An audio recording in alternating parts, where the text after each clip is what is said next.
Game one of the Eastern Conference Finals goes tonight. It will be a rematch between the Pacers and the Knicks. We all remember last year, these teams met in the Eastern Conference semis. The Knicks went up 2-0 early in the series, but the Pacers came storming back to force a Game 7 on the road, and they won in a rout in Game 7 at Madison Square Garden. Is this a revenge spot for the Knicks? Well, we're going to talk about it. Before we do, I got to tell you about a promotion we have available right now at wagertalk.com. For a limited time, you can get Memorial Day to Labor Day. That's 98 days for less than $5 a day from any handicapper of your choice, including this guy right here. Why would you be interested in me? Whew, last night's game one of the Western Conference Finals wasn't pretty. Been struggling a little bit with my NBA playoff picks, but I came into this year's playoffs with a record of 193 and 144, up 94 units the previous 5 NBA seasons in the postseason. I'm down a little bit. I need to get some wins under my belt in the next 2 rounds if I want to continue that streak of winning in the playoffs. So there's 2 questions you got to ask yourself. Do you think I can do it? And do you want to be a part of it? As always, there's no purchase necessary. You're more than welcome to tune in just for the free picks. The only thing I ask from you is that you take the time to smash that like button. And if you do, I might just be able to keep on putting out these videos. Let's get into it. The Knicks are a 4.5-point favorite. The total sits at 223.5. And is this a revenge spot for the Knicks? You better believe it is.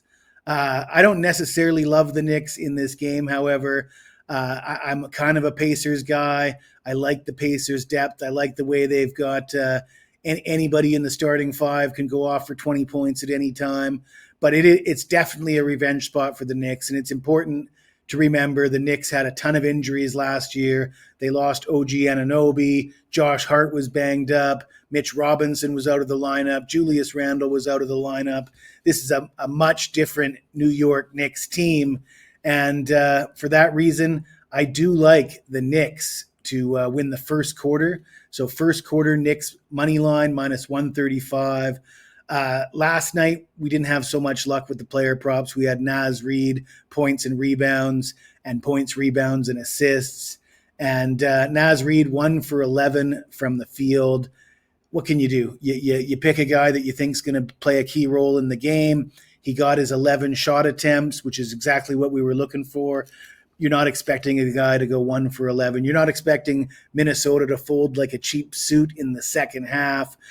You take your lumps. You evaluate the process that got you there. I still think we were thinking along the right lines with Naz Reid, and we're going to look at another player prop here for this game. We're going to look at Josh Hart. We're going to look at Josh Hart over points and rebounds. The number is 21.5. And Hart averaged 22 points and 10 rebounds per game against the Pacers in the regular season.